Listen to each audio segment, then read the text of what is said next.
On va se gêner, bonjour et bienvenue sur Europe 1. Jusqu'à 18h aujourd'hui, vous allez passer 1h30 en compagnie de Maureen Dor. Oui, je sais.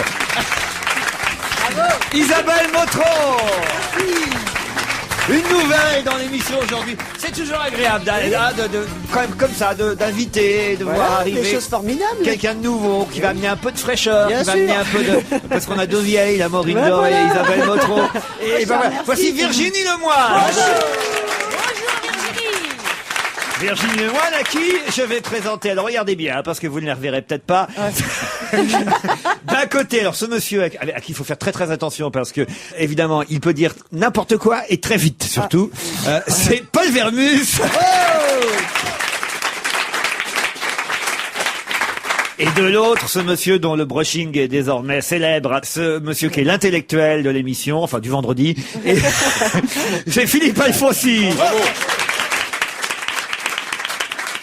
Pourquoi vous me regardez avec cet œil méchant, Philippe? Ce brushing, j'en ai marre de ce brushing. Il n'y a jamais eu de brushing. Oh bah écoutez, il y a des cheveux longs, regardez dans la glace. Si c'est naturel, vous avez de la chance.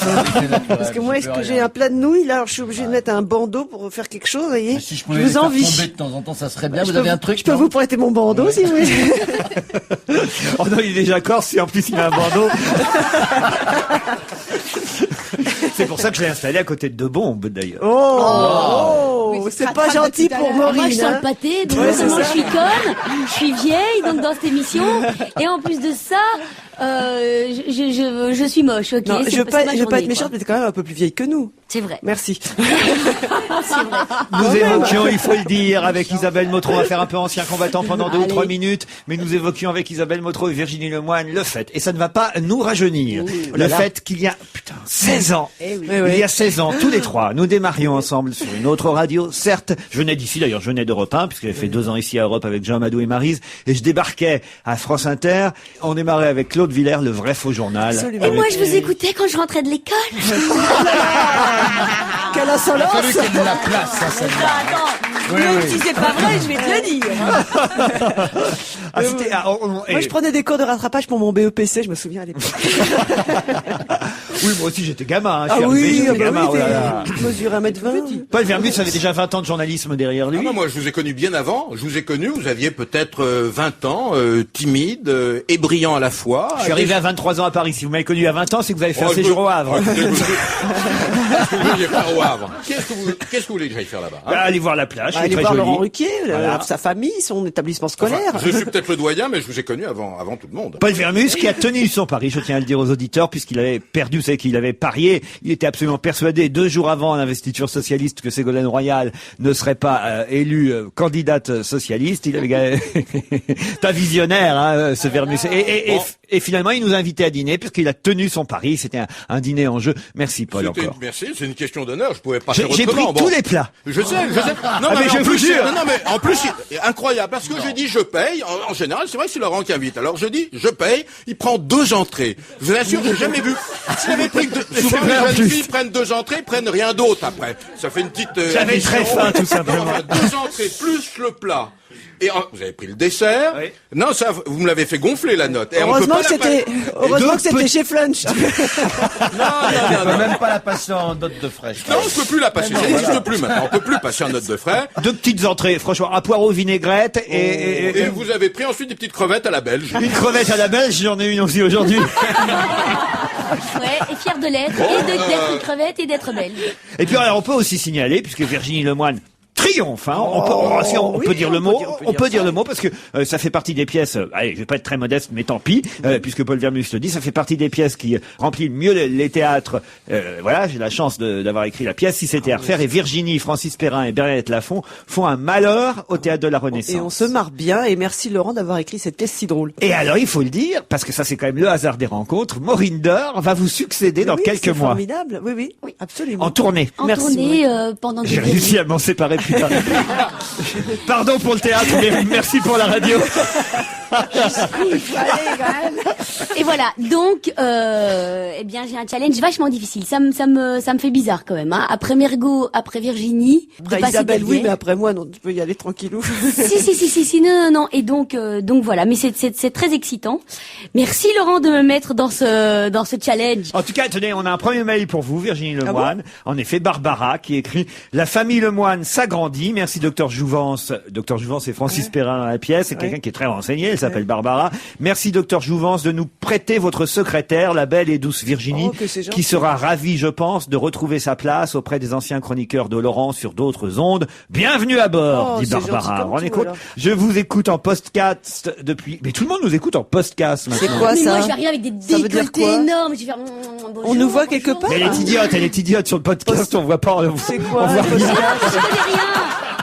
Mais arrêtez de dire que je... Mais moi, alors comment ça s'appelle, podcast? J'en sais rien, je sais pas. Le podcast, c'est comme un MP3, c'est comme un baladeur. Vous n'avez pas les images sur le podcast.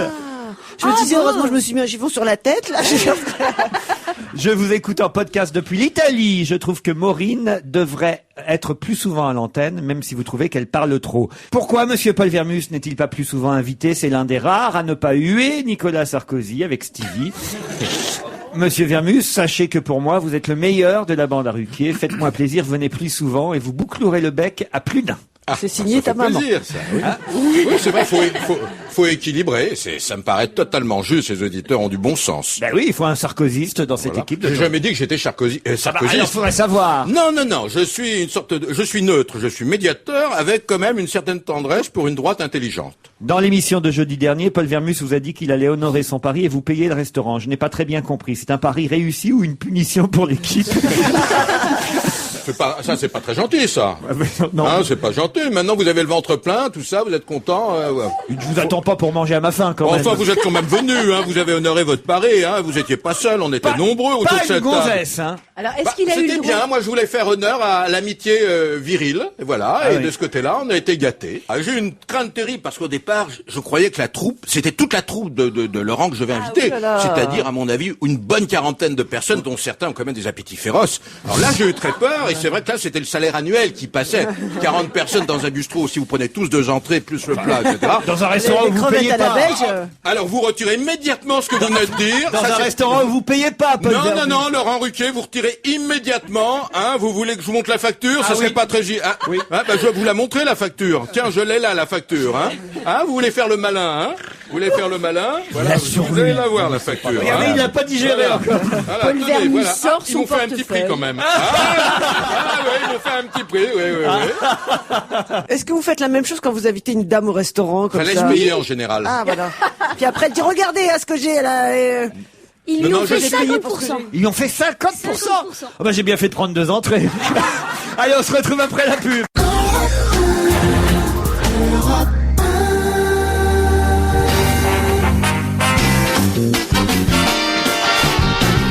On va se gêner jusqu'à 18h avec Virginie Lemoine, Paul Vermus, Maureen Dor, Isabelle Motro, Philippe Alfonsi. Vous savez que Paul Vermus est très avare d'informations sur sa vie privée. Et vous êtes en train de nous dire là, pendant la pub, Virginie, que vous connaissez le frère de Paul Vermus. Absolument, Alain Vermus, avec lequel je tourne régulièrement, et grâce à qui je fais cette magnifique série de France 3 qui s'appelle Famille d'accueil. Je le dois à Alain. Mais alors surtout, elle nous a donné une information importante, Virginie. Elle nous a précisé, il est normal. Oui, oui, c'est étonnant, mais voilà. Et de temps en temps, on se retrouve à déjeuner parce que chez lui, la cuisine, c'est formidable. Hein. C'est gratuit. C'est gratuit. C'est un formidable pâtissier. C'est pas le genre de type à te trouver la note pour te dire regarde combien ça m'a coûté de te recevoir chez moi. Tu vois, c'est un type normal, gentil, il m'a cherché, Virginie. Et physiquement, il ressemble à Paul Vermus ou pas? Alors, un peu. Il a un peu les mêmes gestes, oui, mais pas le même cerveau. Pourquoi vous dites ça? Oh, pour vous taquiner, Paul, bon. pour essayer d'éveiller un quelconque sentiment chez vous à mon égard. Je vous aime bien, je vous ai toujours aimé. Non, honnêtement, oui. Vous êtes fiancé en ce moment ou pas? Eh ben, peut-être pas. Eh ben, Et vous alors? Moi, non, on ne sait rien, on sait rien de vous. Non, mais on ne saura jamais rien. Parce qu'au déjeuner d'Alain, il est toujours seul. Paul? Oui. Bah, on l'a vu, sa femme, nous. Non, c'était une maîtresse. Qu'est-ce que vous racontez, Laurent? Vous avez perdu tout sens de la réalité. Vous allez une fois encore faire des excuses, dire que c'est faux. Bien sûr, je m'excuse auprès de votre femme, c'était une fille qui était là. Bon, il nous a montré la note de la fille, d'ailleurs. Faudrait que vous alliez vous reposer un petit peu, peut-être, je pense. Elle lui faisait combien, lui? 50 aussi, 50% parce que ça dure pas longtemps. Alors là, détrompez-vous, là. Parlez peut-être pour vous, vos amis, mais je l'en On supplie. s'égare, je pense. Oui, là, on s'écarte un peu, là. Hein. C'est le cas de le On dire. dépasse la ligne jaune. Hein. Vous voulez pas reprendre les informations du jour, faire du vrai journalisme comme j'aime? Ah bah c'est bien. Alors là, bravo, Paul Vermus. Merci de me donner l'occasion d'enchaîner directement sur l'actualité. Vous êtes finalement parfait. Bayrou annoncera sa candidature demain. Voyons, on va même prendre une journée d'avance. Je crois qu'il le fera depuis sa région du Béarn. Demain, il sera à Serre-Castet. Je ne sais pas si vous connaissez cette ville. Il sera là-bas, évidemment, dans sa région, le Béarn, pour annoncer qu'il veut être président de la République sur cette terre, dans son Béarn natal. L'arrière-arrière-grand-père de François Bayrou est né dans ce village de Serre-Castet. Oui, il prend vraiment décision d'annoncer sa candidature dans la terre de ses racines. Son arrière-arrière-arrière-grand-père est né là-bas. Et quoi, pour vous me regarder comme ça? Bah, je vous regarde comme ça parce que il va nous annoncer sa candidature. Ce qui serait intéressant, c'est qu'il nous annonce qu'il ne se présente pas. Oui, et vous parlez d'une surprise, hein. Oui. Voilà, il est dans son terroir, il nous annonce qu'il est candidat. Et ça, Parce que tu trouves que l'annonce de Sarkozy, c'était plus surprenant, peut-être? Ah, il était remarquable hier à la télévision pendant 2h45. d'accord, oui. Je trouve qu'il avait un discours assez clair. Non, on comprenait ce qu'il voulait.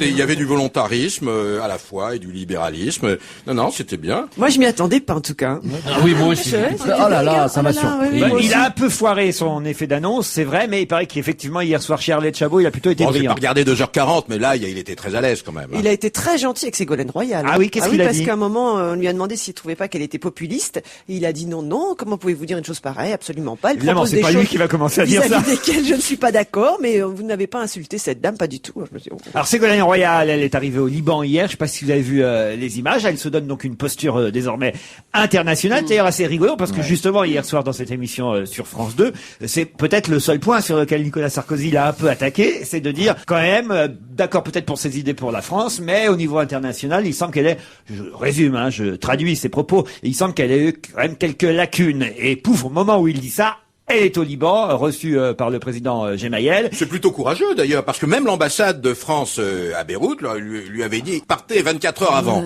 Parce que demain il y a une manifestation du Hezbollah, Moi, c'est aujourd'hui en fait, une manifestation du c'est Hezbollah. courageux, Et elle ça. a dit je reste. Ouais, non, ça c'est bien, ça c'est. Attends, c'est courageux, oui et non. Elle sait bien qu'il va rien lui arriver. Maureen, Comment vous il va savez rien lui rien. arriver, Maureen? Vous n'en savez rien. Comment vous pouvez dire une bêtise pareille? Dans un pays où on saute facilement comme ça, alors enfin, Ouais, voyez. nous, on est Mais là. c'est peut-être pour ça qu'elle aujourd'hui. reste. Imaginons qu'elle soit élue, eh bien, ça sera quand même la première fois qu'on a une présidente de la République, déjà, et qu'on l'appellera par son prénom. Ah, moi, De Gaulle, je l'appelais Charles. Pourquoi tu dis qu'on va l'appeler par son prénom? Parce que ça Tout le monde changera dit pas. Ségolène. Tout le monde dit Ségolène, et même si elle était élue présidente, tout le monde, la Vox Populi continuera à l'appeler Ségolène. Et Monsieur Sarkozy, même chose, hein. Moi, en banlieue, j'ai entendu, il l'appelle Cola. Ils disent Nicolas. Une des nouvelles chansons de Michel Sardou, Concorde, extraite de l'album hors format. On va évidemment bisuter notre amie Virginie Lemoine. Comment avez-vous trouvé cette chanson, Virginie? Formidable. Surtout la fin. Allez, on se retrouve après la pub.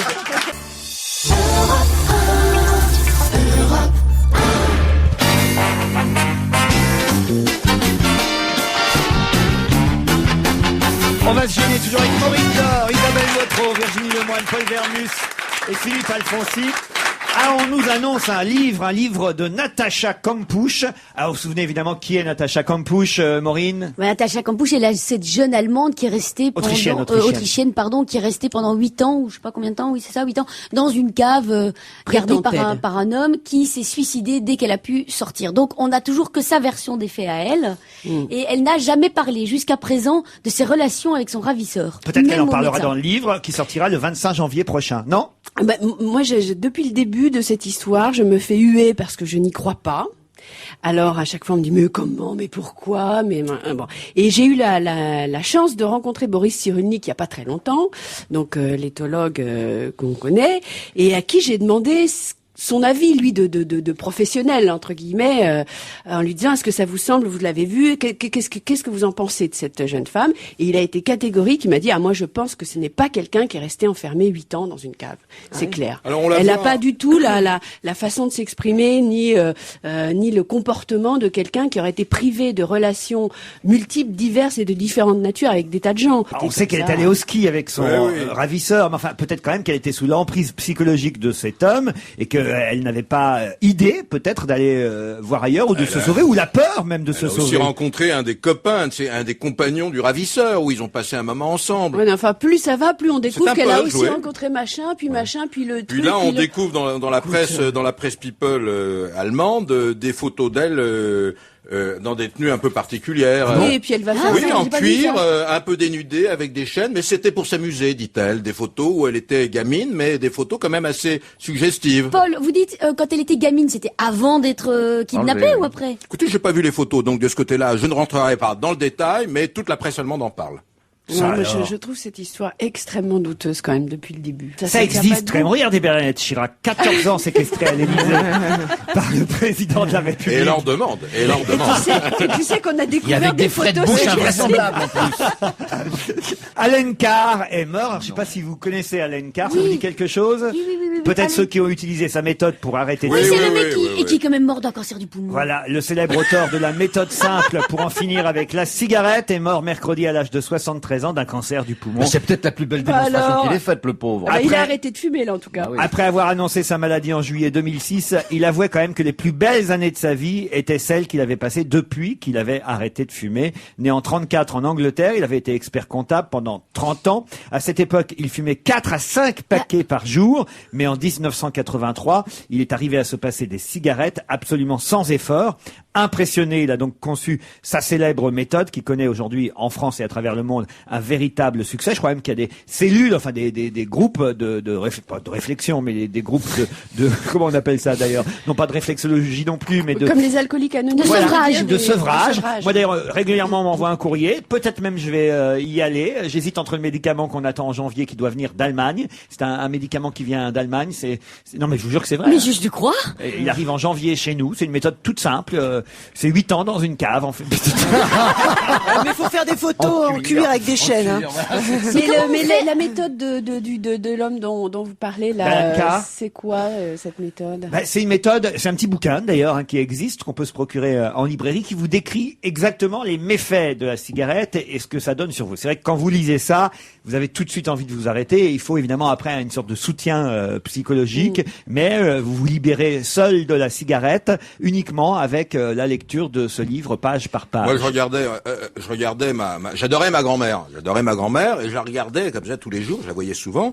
Elle fumait 3 paquets de Pall Mall par jour. C'est quand même des cigarettes. Morte à 97 ans. Alors finalement, je me suis dit que maintenant, j'ai ma Bible, le Havanoscope, et je regarde un peu les nouveaux modèles qui sortent, les Robusto, les Churchill, les Puro, voilà. Moi, je me rappelle, j'avais un prof dans mon collège qui était un tellement gros fumeur, c'était évidemment interdit de fumer dans le collège, qu'il trouvait des manigances incroyables et qui se relevait la nuit pour fumer. Mais attendez, là, il y a une chose qui m'intéresse. C'était où, vous dites? En Belgique. Non, mais à quel âge vous aviez? J'avais 15-16 ans. Vous étiez au collège ou au lycée? Oui, non, chez nous, on appelle ça le collège. Il n'y a pas de lycée. Donc, nous, voilà. j'étais dans un quelle collège. classe, on va dire? L'équivalent, je devais être en 3e. Voilà, en 3e. Donc voilà, ce qui m'intéresse maintenant, c'est de savoir comment vous savez que votre professeur se lève la nuit. C'est vrai, ça. Mais je crois qu'il nous l'avait dit. On peut lui donner raison parce que moi, par exemple, je me lève toutes les nuits pour casser la croûte. Toutes les nuits, je me lève pour manger un morceau. C'est vrai? Oui. Et c'est un vrai plaisir, personne pour vous embêter. Oui, mais attendez, vous vous réveillez? Je me réveille pour à quelle heure? 3-4 heures du matin. Et ça m'empêche pas de prendre mon petit déjeuner à 7h30, mais je me lève et à la limite, je peux même faire chauffer de la soupe. Il a même un frigo qui parle. Encore lui. Mais vous mangez pas le soir, Paul? Si, mais c'est bien pour mon équilibre. Et vous arrivez à vous rendormir après? Ça me permet de rêver, parce que j'adore rêver, parce qu'ensuite je replonge dans les rêves que j'ai. Ça vous fait du bien. Moi, j'ai un scoop. Alors, j'ai arrêté de fumer il y a bientôt 20 ans. Oui. Grâce à Christine Bravo. C'est pas vrai. Mais oui. Je suis allée dîner chez Christine Bravo. C'était en 86 et elle avait vu les effets que ça faisait. Oui, ça va être ça. Et elle avait eu des petits Christine soucis. Bravo. Elle avait été à l'hôpital et on lui avait fait peur. Elle m'avait raconté ça et j'ai arrêté tout de suite. Et on lui avait dit, voilà, regardez la salle d'attente, vous voyez cette dame, eh bien, en fait, c'est pas ses cheveux, elle a une perruque, elle a un chapeau, et bien, dans 3 mois, cette dame ne sera plus là, etc. Et elle a eu très, très, très, très peur. Elle m'avait raconté ça. Elle m'a foutu une telle frousse que j'ai arrêté je dois à Christine Bravo d'avoir arrêté de fumer. Et vous buvez beaucoup depuis? Bah, beaucoup, bah oui. Avec Paul, la nuit, je me relève pour boire. Oui. Allez, on se retrouve après le flash de 17h. Isabelle Motro, Maureen Dor, Paul Vernucci, Paul Fonsi, Virginie Lemoine. Et un papier assez incroyable parce qu'il est titré Tendance, et s'il y a vraiment une chose à laquelle je ne m'attendais pas dans la catégorie Tendance, c'est qu'on nous dise que le calendrier de l'Avent avait un succès fou. Il paraît que dès aujourd'hui, des milliers de petits Français vont ouvrir la première fenêtre de leur calendrier de l'Avent, une façon de patienter avant Noël, un rituel dont les enfants, paraît-il, d'après cet article, raffolent, un rituel qui est en train de devenir une véritable institution commerciale. Moi, je vois même pas ce que c'est qu'un calendrier de l'Avent. Alors c'est drôle parce que cela dit, c'est vrai que ça soit une tendance. Ça vient de Londres, puisque moi j'avais des jeunes filles au père quand j'étais petite et qui nous ramenaient toujours. Moi, j'ai jamais eu de jeunes filles au père, c'est pour ça que ça a donné. Enfin bon. Et donc quand j'étais petite, on avait ce calendrier qui était vraiment très joli à l'anglaise comme ça. Et maintenant, j'ai offert les deux à mes fils. C'est une planche en général où il y a des jolis dessins. Alors elle peut être religieuse ou pas, ça dépend. Et il y a des petites fenêtres fermées qui sont numérotées de 1 à 24, et l'enfant, tous les jours, doit ouvrir une petite fenêtre. Alors maintenant, la tendance, elle est à avoir le petit chocolat derrière la fenêtre. Qu'est-ce qu'il y avait quand il n'y avait pas de chocolat ou un très joli dessin. Et puis surtout, c'est qu'en général, quand la planche est jolie, les numéros sont en désordre. Donc l'enfant doit déjà les trouver sur la planche. C'est un très joli moment. Mais est-ce qu'ils vont pas plus vite qu'ils ne non, ils peuvent pas. Ouvrir toutes les fenêtres? Évidemment, c'est ce qu'ils rêvent, mais il faut pourquoi leur ils peuvent dire. pas? Il y a des cadenas. Ils n'ont pas le droit. Ils n'ont pas le droit. C'est justement, c'est de dire tu en ouvres D'ici un tout par juste, tu passeras la nuit chez Paul Vermus, et ben, C'est il la vous faut des petites fenêtres. c'est la méthode, c'est un compte à rebours en quelque sorte. Moi, ma fille, elle a fait ça, elle a ouvert un peu tout avant une fois. C'est vrai. Et après, elle était déçue parce que du coup, après, elle tous avait les jours, plus rien à elle avait ouvrir plus tous les rien à jours. ouvrir. Oui, Donc tout à fait. voilà, ça apprend à vivre. Hein. C'est un peu pédagogique, ça apprend la patience. Pouvez-vous me dire, on va vous tester, le nom ou le prénom des parents et du bébé qu'on annonce être le bébé le plus branché de l'année? Il est né aujourd'hui? Non, il n'est pas né aujourd'hui, il est né hier ou Il a avant-hier. été conçu aujourd'hui. Non. C'est le bébé le plus hype, comme on dit dans la presse. C'est un bébé d'acteur. Ouais, d'acteur, pas vraiment. C'est pas Tom Cruise encore qui s'est Non. marié? Ah non, bah non, Non, mais il il vient de se marier. La Est-ce qu'ils scientologie. sont américains? Elle est américaine. Et lui est anglais? Lui, je crois, est plutôt anglais. Oui. C'est pas Paris Hilton, non? Non. Alors, est-ce qu'ils sont comédiens, ils sont comédiens pas tout à fait. Mieux donc que très- ça, elle, réalisatrice. Oh, mais évidemment, c'est la oui. fille de Coppola. Voilà. Mais il est pas Sofia. du tout anglais, il est français. Il Mais s'appelle oui. Thomas Mars. Il habite en face de chez moi, français, bien il est sûr. français. Je l'ai vu il y a 3 jours, vous avez raison. Et c'est un Français, son papa est vigneron, il a des vignes magnifiques, son papa. Et lui, c'est un des musiciens du groupe R. Mais alors, il est totalement Non, français. Phoenix. Phoenix, pardon. La réalisatrice de Lost in Translation et aussi de Marie-Antoinette, Sofia Coppola, et le chanteur du groupe français, vous avez raison. Thomas Mars. Phoenix, Thomas Mars, ont donné vie à une petite fille mardi à Paris. La hype mondiale, nous dit l'article, ça me plaît beaucoup. La hype mondiale est folle de joie à l'annonce de cette naissance, et naissance donc d'une petite fille. Le couple branché a prénommé le bébé Romy. L'attaché de presse de Sofia Coppola a déclaré « La mère, le père et la fille se portent bien ». Et Thomas Mars a fêté hier à l'Olympia avec son groupe Phoenix. Et alors, ils habitent en face de chez vous. Ils habitent à quelques centaines de mètres. Et j'avais rencontré d'ailleurs le père de ce garçon il y a pas très longtemps d'ailleurs. Monsieur Mars, donc. Oui, figurez-vous, un dîner incroyable à Pigalle, dans un bistrot qui s'appelait l'Escapade. Et l'histoire est incroyable. Vous allez me dire que je répète toujours la même chose, mais l'histoire date d'il y a 15 jours. Elle a intérêt d'être incroyable. Michel Mouillot était en permission pour 3 jours. L'ancien maire de Cannes est en prison. sort de Il va prison être de temps libéré. en temps. Il était donc en permission pour 3 jours. Et ses amis parisiens ont organisé un petit dîner vendredi soir Dont vous en faites son partie. honneur. Et j'ai rencontré donc le beau-père de Sofia Coppola. Et donc il y avait Michel Mouillot, il y avait Il y a le des juge. gens quand même qui ont des goûts curieux. Hein. Oui, Je sais c'est pas, clair. moi, je sortirais de prison pendant 3 jours. Je suis pas sûr que la première des choses que je ferais, c'est d'aller dîner avec Paul Vermus. Ben, Mais non, vous confondez tout. Peut-être si on est resté 8 ans dans une cave, si, alors.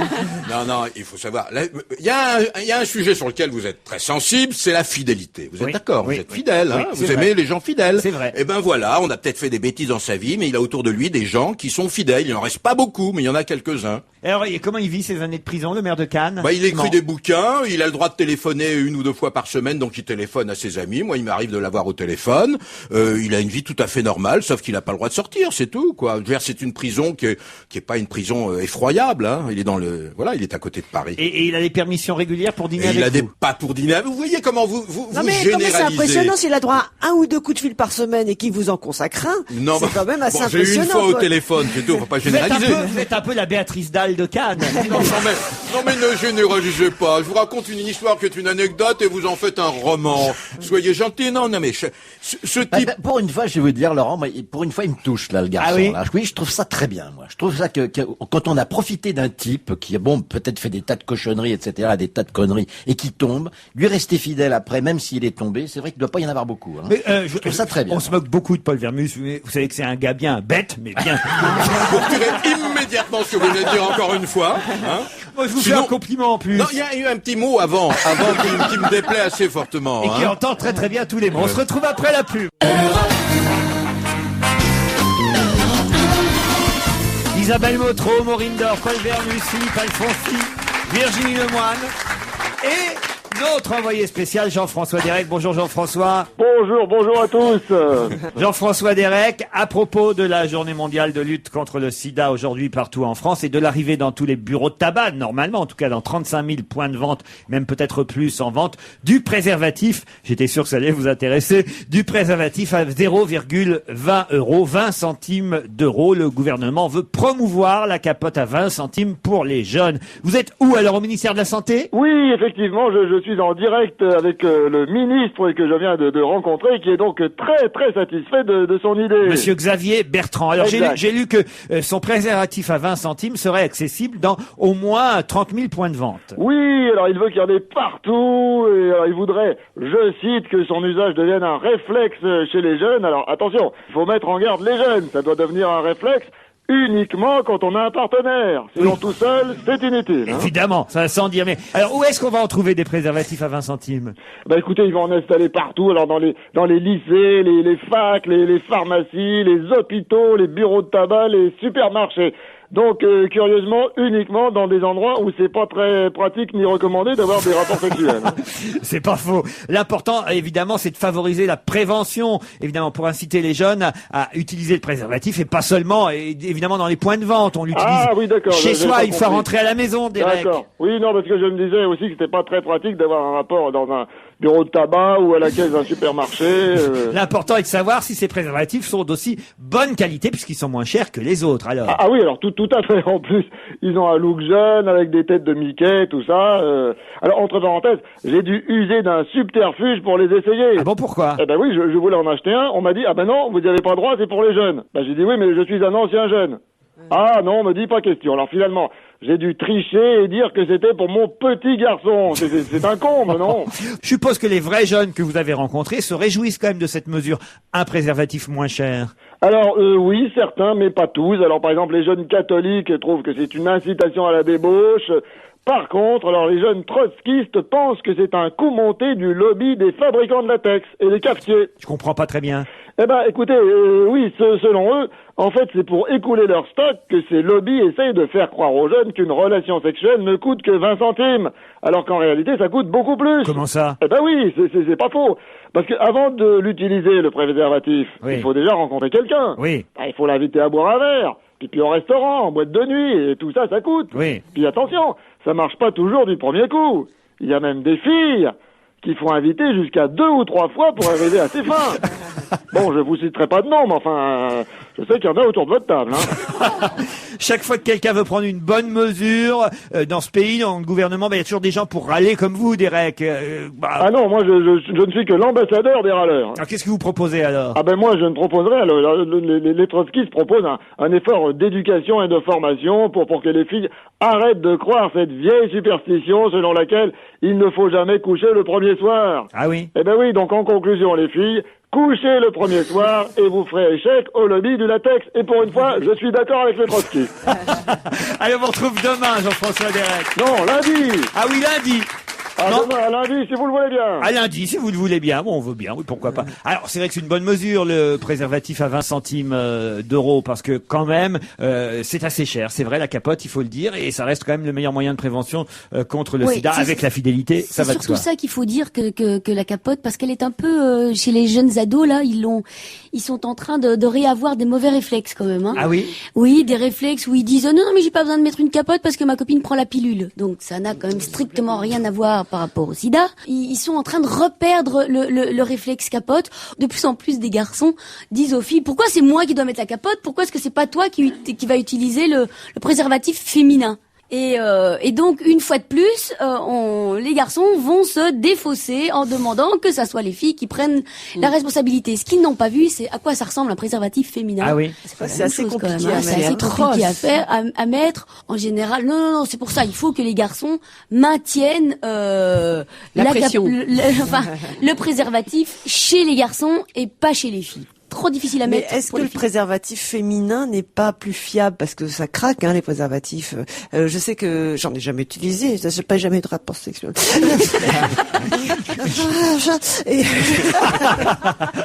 Non, mais il me semble, tu ne sais pas, mesdemoiselles, vous me direz, mais il me semble que c'est plus difficile à mettre. Mais effectivement, c'est dans une matière qui est plus épaisse. On a l'impression que c'est plus épais, quoi. Oui, et que c'est tricoté à la main, donc. Ah, c'est ça, c'est tout crocheté. Et donc, il me semble que t'es peut-être plus fiable les préservatifs féminins, parce qu'on dit on a toujours peur, effectivement. Non, mais alors ça c'est complètement. Alors ça, faut surtout pas croire. Parce que j'ai pas la finesse du préservatif masculin, qui est fait pour qu'il y ait quand même encore des sensations, etc., etc. Pour avoir la norme française, le truc à neuf, ils sont soumis à des tests où il y a une pression de je sais pas combien de. Vous pouvez tout faire avec. Oui, c'est pour ça. Ça me fait toujours rire. C'est comme les mecs qui disent non, mais moi je vais prendre un extra size, un particulièrement long, un particulièrement large, etc. Parce que quand on voit les tests auxquels ils sont soumis, il n'y a pas un homme qui a un sexe de 3 mètres de long, il y a une largeur de 25 cm. Donc c'est quand même toujours un peu, c'est un peu n'importe quoi. Regardez, Paul Vermus se fait très discret sur ce sujet. Pas du tout, j'étais en train de chercher, parce que j'avais des préservatifs dans mon portefeuille et je les retrouvais plus, donc j'étais un peu inquiet. Voilà, ça me faisait penser, où sont-ils? Ah, vous avez donc des rapports protégés, ça, c'est pas Paul. mal. En fait, j'ai reçu un paquet cadeau hier à mon bureau à la télévision, un très beau paquet noir. Je pensais que c'était un sac un peu, et en réalité, c'était de la promotion pour le journal Union qui lance un CD plutôt érotique et même X. Et à l'intérieur, il y avait des préservatifs pour hommes, des préservatifs pour femmes et des gadgets dont je ne comprenais pas bien l'utilité. Donc j'ai quand même mis quelques préservatifs dans mon portefeuille, comme ça, pour vous les montrer, je ne les trouve plus. Vous prenez Manix comme marque? Moi, personnellement, toutes les marques sont bonnes. Hein, parce qu'on m'a dit que vous aimiez pas la série télé Manix, que vous, votre préservatif, c'était plutôt Mission Impossible. Puisqu'on parle du sida, je peux faire un petit truc? Bien sûr. Mais il y a le spectacle Solencir qui recommence au profit de Solency. Ça recommence justement ce week-end. C'est au parc de Saint-Cloud. C'est quand même un spectacle sublime, en sachant quand même que les auteurs-compositeurs reversent à peu près la totalité, les droits d'auteur. Ils ont fait ça devant notaire, etc., pour que les droits d'auteur aillent à Solency. C'est-à-dire que c'était comme si c'était Solency qui avait écrit et composé le spectacle. C'est rarissime qu'on fasse ce genre de choses. Donc vous pouvez y aller franchement. Alors là, et puis c'est vraiment un très très joli spectacle.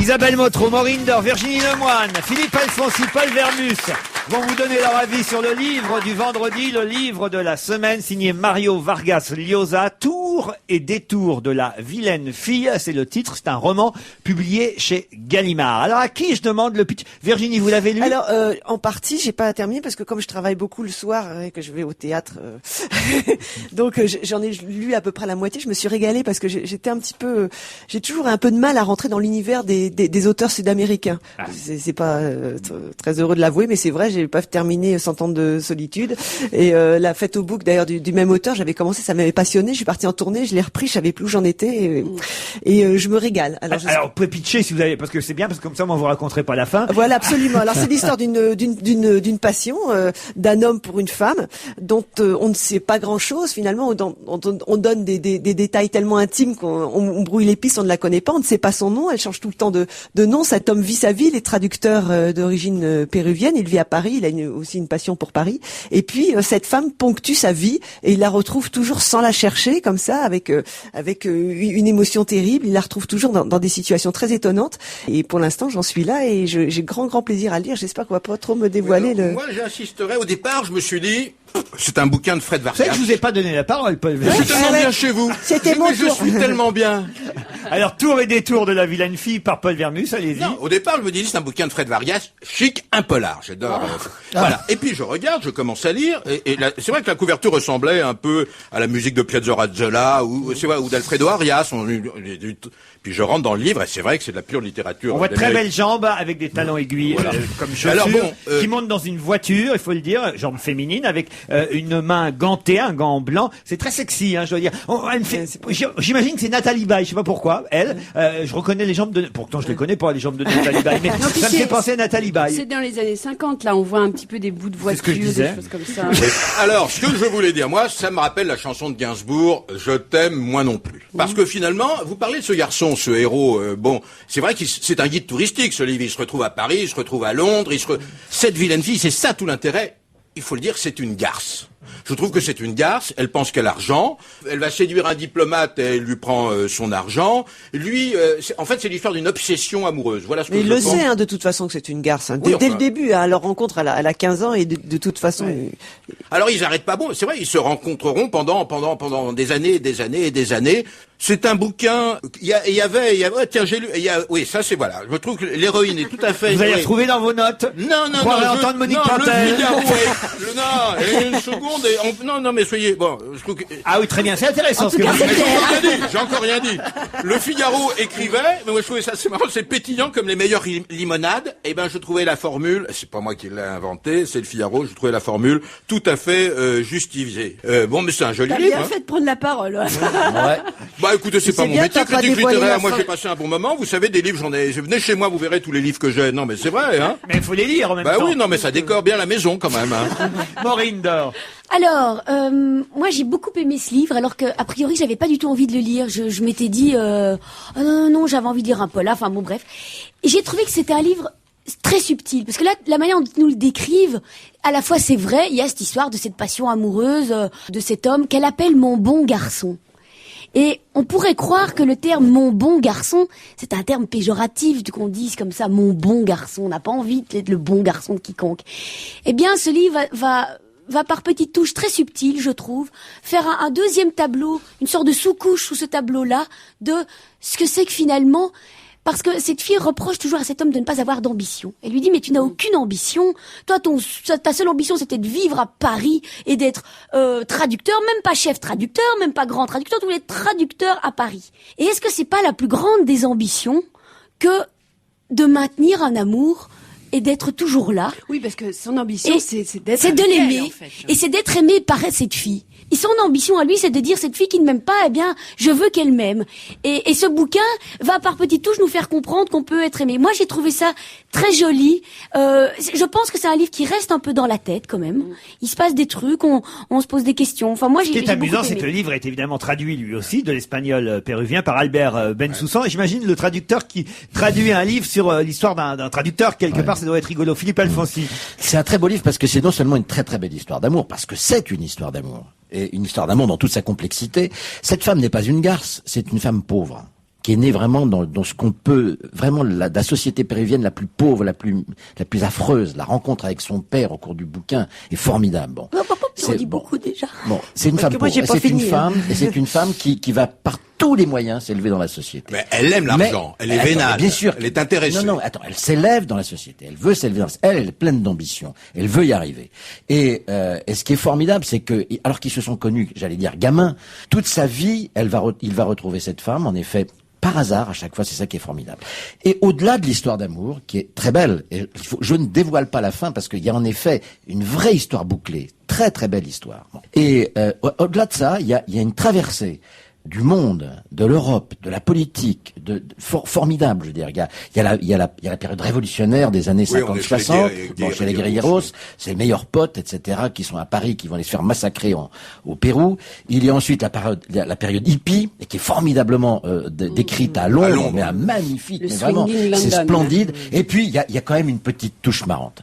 Vargas Llosa, c'est un monsieur qui était, quand il était jeune communiste, pro-cubain, etc., et qui a viré à droite. Il est devenu libéral, et il s'est présenté contre l'épouvantable président Fujimori. Je ne sais pas si vous vous souvenez, ce type d'origine japonaise qui dirigeait, et il a échoué d'ailleurs, il a été battu.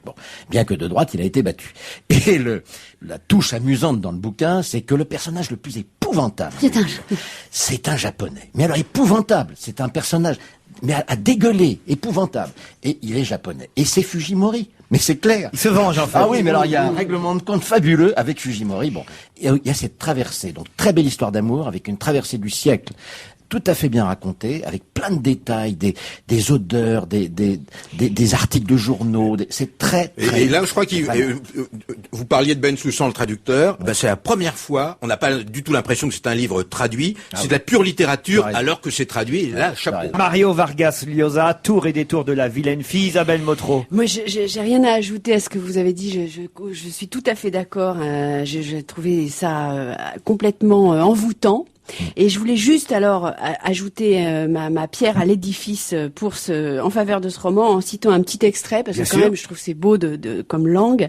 Alors il parle de Miraflores qui est un quartier de Lima, c'est au début du livre. Au Pérou. À Miraflores, il n'y avait pas encore d'immeubles au début des années 50. C'était un quartier de villas à un seul étage, 2 tout au plus, au jardin fleuri inévitablement de géraniums, poinsettias, lauriers, bougainvilliers et à terrasse envahie de chèvrefeuilles ou de lierres avec des fauteuils à bascule où les habitants attendaient la nuit en papotant et en respirant le parfum du jasmin. Mario Vargas Llosa, Tour et détour de la vilaine fille, c'est un roman publié chez Gallimard, un bon roman, manifestement. Ah oui, c'est vraiment magnifique. Vous m'avez donné envie de le lire. À offrir à Noël, à quelqu'un qui aime pas lire. Nous, parce qu'on l'a lu. Hein. Ou la deuxième moitié seulement pour vous. Tour et détour de la vilaine fille chez Gallimard, signé Mario Vargas Llosa. On se retrouve après la pub avec Serge Liat. Parlons-nous.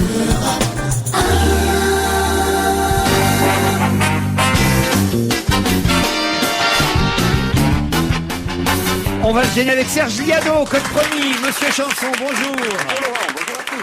Alors c'est intéressant parce qu'on a beaucoup parlé il y a quelques semaines maintenant de la nouvelle comédie musicale pour enfants signée Louis Chédid. On sait que Mathieu Chédid aime son fils et beaucoup de chanteurs d'aujourd'hui, Jeanne Chéral, Albin de la Simone, Cabrel et beaucoup d'autres ont participé, c'était au Grand Rex je crois, à cette comédie musicale sur scène où tous les chanteurs étaient réunis. Ça a connu un grand succès, c'est un album, ce Soldat Rose, conte musical pour enfants. Et c'est particulièrement la chanson Le Gardien de Nuit tirée de cette comédie musicale et interprétée par Francis Cabrel, donc c'est tout récent. Cette chanson qui vous a inspiré, Serge, parce que ça fait penser à un tube qui date maintenant d'il y a 25 ans à peu près. Oui, c'est ça. Beaucoup d'auditeurs ont été accrochés parce que ils pensaient beaucoup à une ressemblance avec Mademoiselle chante le blues. Mais il y en a un qui a été très malin. Il s'appelle Bernard Poli et lui, il a trouvé que ça ressemblait vraiment très très fort à une chanson de AC/DC. AC/DC, du hard rock? Du hard rock. Le titre, d'ailleurs, c'était très connu, c'est You Shook Me All Night Long. Là, je préfère vous faire grâce de la traduction. You Shook Me All Night Long, un titre d'AC/DC qui date de 1980 et qui aurait pu inspirer, on va dire ça comme ça, Louis Chédid pour cette chanson Le Gardien de Nuit, interprétée par Francis Cabrel dans le nouveau conte musical Le Soldat Rose. Voilà. Je garde les pieds sur terre, je garde la tête froide, je garde un revolver jusque dans ma baignoire. Je garde le cœur de pierre du lundi au dimanche et pour tout l'univers, rien que de la méfiance. Puis c'est plus compliqué. La nuit finit toujours par s'échapper. Je garde plus droit, la tête sur les épaules. Je garde un regard froid sur l'écran de contrôle. Je garde un cœur de pierre du lundi au dimanche. Et pour tout l'univers, bien que de la méfiance. Bravo Serge Liado. Ah non, vraiment, hein, c'est très étonnant. Culture musicale extraordinaire, Serge. Ça n'enlève rien, évidemment, au talent de Louis Chédid, et puis, il faut le dire, à la qualité de cette comédie musicale et ce conte pour enfants, parce que c'est très réussi. Le Soldat Rose, ça existe en album, et il y a un tas de chanteurs qui interprètent les différents personnages. Cabrel étant effectivement le gardien de nuit, mais là, alors je dois dire, ce duo Cabrel-AC/DC, c'est assez inattendu. Bravo pour cette trouvaille. Voilà. Vous avez une chanson flash? Oui, petite chanson flash. Vous avez peut-être remarqué, beaucoup d'éditorialistes insiste sur le fait que les candidats à la présidentielle font beaucoup référence à la province, aux régions. Aux régions, Ségolène Royal, Nicolas Sarkozy et quelques autres. Bayrou demain en direct de sa province. C'est peut-être une impression ou une coïncidence, mais la province est à la mode, c'est devenu très tendance. Sarkoz prend d'affection pour la presse régionale. Et la Charente, c'est le leitmotiv de Ségolène Royal. Bayrou est candidat, il l'annoncera demain en direct de Sercasté, son fief pyrénéen. Et Le Pen doit se dire déménager de Saint-Cloud pour gouverner depuis Vichy. Est-ce que ça vaut bien le coup? Ah, c'est très joli. Très en forme aujourd'hui, Serge Liado. On vous retrouve lundi à la même heure. Bravo. Avec eu encore des incidents hier soir lors de la Coupe européenne. Nancy contre les Hollandais de Feyenoord. Nancy a gagné 3-0, mais une soirée de violence autour du stade Marcel Picot et même à l'intérieur du stade. Des incidents provoqués par les supporters néerlandais. Évidemment, tout ça n'est pas de bon augure pour le match de dimanche prochain au Parc des Princes, où on le sait, une partie de la tribune sera interdite aux supporters qui sont estimés être les plus dangereux parmi les supporters du Paris Saint-Germain. Et il va falloir quand même un jour réussir à régler ce problème de la violence. Ce que je comprends pas dans cette histoire de Nancy, c'est que les hooligans qui étaient là sont interdits de stade chez eux. Moi, je dis interdisons le football. Ouais. Allez voir du patin à glace. Moi, je dis surtout, c'est une véritable information de savoir qu'il y a des gens violents parmi les supporters de Hollande, parce que ça, on ne s'y attendait pas.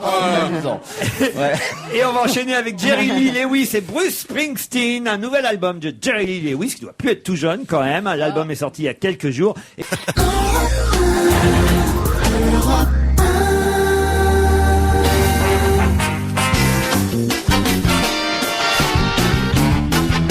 Virginie Lemoine, Isabelle Motro, Philippe Alfonsi, Paul Vermus, Maureen Dor et la rubrique cinéma du vendredi, signée Monique Pantel, avec l'aide d'Isabelle Motro, évidemment. Bonjour Monique. Bonjour, tout va bien. Ah, de bons films sont sortis mercredi. Mais surtout, j'ai été traumatisé, secoué, retourné, époustouflé, choqué, emballé par Les Infiltrés. Les Infiltrés. Un monument de cinéma, un grand Scorsese. Le nouveau film de Martin Scorsese avec Leonardo DiCaprio, Matt Damon, Jack Nicholson, Mark Wahlberg, Alec Baldwin. C'est vrai que moi j'en entends beaucoup de bien. Après un début un peu mou, il faut dire que c'est long à expliquer la vie de deux jeunes flics, Leonardo DiCaprio et Matt Damon, qui suivent deux voies opposées. Enfin bon, deux voies opposées. Hein. Bon. L'un est honnête. Votre critique, c'est un peu comme le film, c'est un peu mou au début, mais... Non, l'un est honnête. L'un est honnête. Sur l'ordre de ses chefs, au péril de sa vie, il infiltre un cahier de la mafia et se colle aux trousses de Jack Nicholson, grandiose salopard. L'autre, bien propre sur lui, est un pourri qui renseigne le salaud du sein de la police. Là, j'ai eu peur à crever non-stop. Je me suis serré les mains l'une contre l'autre et j'ai même crié. J'avais envie de dire à Léo sur l'écran, attention, méfie-toi, c'est tout des ordures. C'est du grand ciné. Les Infiltrés. Alors Isabelle Motro, je le sais, va nous dire qu'elle avait préféré le film original, qui était c'est une intello. Un film asiatique. Infernal Affaire de Andrew Lowe. Et ça, moi, je l'ai vu. C'était vraiment très bien parce que c'est la même histoire. Oh, mais non. Mais alors écoutez Isabelle, je me souviens maintenant que mardi à la télévision, dans votre rubrique ciné dont on a tout essayé, vous nous avez dit ça, et puis j'ai pas réagi sur le coup, mais je me suis souvenu alors l'avoir vu ce film en version donc originale, en DVD. Ben non, je vais vous dire, j'ai hâte de voir la version américaine, parce que... Vous n'aviez pas aimé Infernal Affaire? C'est pas que j'avais pas aimé, c'est que, pardon de dire ça pour toute la communauté asiatique qui nous écoute, mais comme on connaît pas bien les comédiens qui jouent dans ce film, et que c'est en plus un film d'espionnage, un peu un film où un type est infiltré dans une bande, et puis un autre, on ne comprend plus rien, non, je suis d'accord parce avec que Laurent. tous les comédiens se ressemblaient et on ne savait plus qui était qui. Non, c'est vrai. Non, mais c'est vrai. Je suis tout à fait d'accord avec Alors là, au moins, Leonardo DiCaprio, je sais qui c'est, Matt Damon, oui, je mais sais alors qui vous c'est. allez voir justement que Matt Damon et Leonardo DiCaprio se ressemblent énormément dans le film pour la même raison qu'avait fait Andrew Lowe, c'est-à-dire que c'est un film qui parle de l'identité. C'est-à-dire que ces deux personnes vont s'infiltrer mutuellement dans le camp adverse et que très vite on ne sait plus qui est qui. Je reconnais quand même assez facilement Matt Damon de Leonardo. Donc si je comprends bien, verras, quand un Chinois regarde ce film, il comprendra rien. Non mais honnêtement, mais c'est qui celui-là? Honnêtement, c'est surprenant parce qu'ils ont fait un vrai travail là-dessus et c'est très passionnant à voir. D'ailleurs, ce sont des grands comédiens aussi. C'est là qu'on le voit. Il faut ajouter aussi, alors je sais pas comment est ce film-là, mais j'imagine que Scorsese a soigné. Non, mais c'est un très bon film. Il a soigné lui aussi la réalisation et que c'est un film assez sombre. Mais j'ai souvenir aussi en plus en DVD. Peut-être que sur grand écran ça faisait pas la même chose, mais en DVD, effectivement, vous confondiez tous les personnages et tous les rôles très très vite. Et en plus, c'est un film qui se passe dans l'obscurité maturité pour, on va dire, à peu près 2 heures du mais temps. vous l'avez pas vu sur grand écran aussi. Oui, Ah bah oui, mais quand moi même. aussi, je l'ai vu Et donc, comme je n'ai Laurent, rien pigé. Je crois que j'ai abandonné au bout d'1 heure et demie. Donc, j'ai hâte de voir la version Non, moi, j'ai été américaine. jusqu'au Et bout. alors, c'est un bon film, le Scorsese, il y a rien à dire, mais honnêtement, moi justement, je l'avais vu au cinéma et pas sur DVD, et j'avais été très touchée par tout ce travail qu'il avait fait sur l'identité des deux protagonistes. Ça m'avait beaucoup plu. Oh, quelle emmerdeuse. Mais je ne dis pas que le Scorsese est un mauvais film non plus. Allez voir Les Infiltrés. Qu'est-ce qu'elle fait, Monique, pendant que Isabelle parle? Elle agonise. Allez voir Les Infiltrés, le film de Scorsese. Alors, La Faute à Fidèle, c'est un petit film, La Faute à Fidèle, il faut le dire. Un film, on parlait de Sofia Coppola tout à l'heure, la fille de Francis Ford. Les filles de réalisatrices réalisent elles aussi maintenant, puisque la fille de Costa Gavras, Julie Gavras, est la réalisatrice de La Faute à Fidèle, un film avec Julie Depardieu, Stefano Accorsi, mais l'héroïne du film, c'est surtout une petite fille qui s'appelle Nina Kervel. Alors c'est un savoureux, très savoureux premier film du Julie Gavras avec la petite qui est une révélation, Nina Kervel. C'est une petite fille de 9 ans donc, que l'engagement politique de ses parents, mais barbe et dérange dans son petit confort. Elle fait que râler. C'est très amusant, c'est très bien vu, c'est très sympa, c'est très bien joué. Un peu lent quand même. Ah, moi j'ai pas trouvé. Je pense à vous, un film de Pascal Bonitzer avec Édouard Baird, Géraldine Palace. Eh ben, vous savez ce que je dis chaque semaine, il en fallait un, c'est le nanar de la semaine. Oh non, tu peux pas dire ça. Si, je le dis. Oh non. J'ai bien peur qu'elle ait raison. Mais oh non, nanar laissez-moi parler, c'est mon Rien que la moment. bande-annonce a l'air chiante, alors je vais vous dire le reste. Alors si on se basait sur une bande-annonce Bon, et pour moi, juger là d'un film, vraiment. Si Édouard Baird faisait de bons films, ça se saurait depuis un moment quand mais même. c'est inconditionnel d'Edouard Baird. Oui, moi. on l'adore Édouard Baird, mais enfin franchement, ses choix cinématographiques. Ça viendra, laisse-lui le temps. Alors c'est un très mauvais film. Non. Si, il ne se passe rien que la sonnerie des téléphones portables et le creux d'une histoire vide. Défendez-le un peu, Isabelle. Non, je trouve que moi je ne suis pas fan de ce que fait Bonitzer d'habitude, et là je me suis bien amusée. C'est une comédie vaudevillesque sous Prozac qui se passe dans le milieu, dans le 7e arrondissement. Si, parce qu'il y a Maria Devanne qui joue l'ex maîtresse de Édouard Baird dans le film et qui est complètement dingue. Et elle est extrêmement inquiétante. Elle joue ça d'une façon formidable. Quand elle débarque, on se dit oulala là là. Et effectivement, on reste un peu scotché sur son siège parce qu'on sait pas ce qui va se passer. Et moi, j'ai trouvé ça à la fois drôle, à la fois intéressant. Je me suis pas ennuyée une seconde. Et je trouve que tu devrais arrêter d'aller au cinéma pour aller voir autre chose que des gros films américains. Parce que là, tu comprends tout. Moi, je suis pas comme toi. Là, je vous trouve injuste, Isabelle Motro, parce que Monique Pantel n'est pas seulement fan des blockbusters américains, elle repère parfois des petits films qui sont des petits bijoux et des films d'auteur. Quand il y a ses copains dedans. Oh, j'ai plus de copains à mon âge. J'ai plus que des héritiers. Je la défends, Monique. Je trouve qu'elle a vraiment le sens du goût du public. Bravo, Laurent. Et ça, c'est important quand Je vais vous augmenter.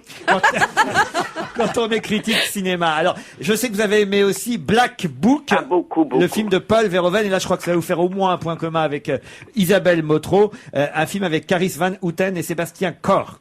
Alors, c'est celui de Basie Kinstein qui nous avait fait tous bander. Hein. Tout d'un coup, il est revenu aux sources, en Hollande, son pays natal, pour filmer Rachel, qui en 1943, dans la Hollande occupée, voit ses parents tués sous ses yeux, échappe de justesse à la mort et entre dans la résistance. Je résume un peu. Hein. Elle est obligée de séduire un officier allemand des renseignements, qui est d'ailleurs assez sympa. Et puis tout d'un coup, elle donne des renseignements, et puis tout d'un coup, tout s'écroule.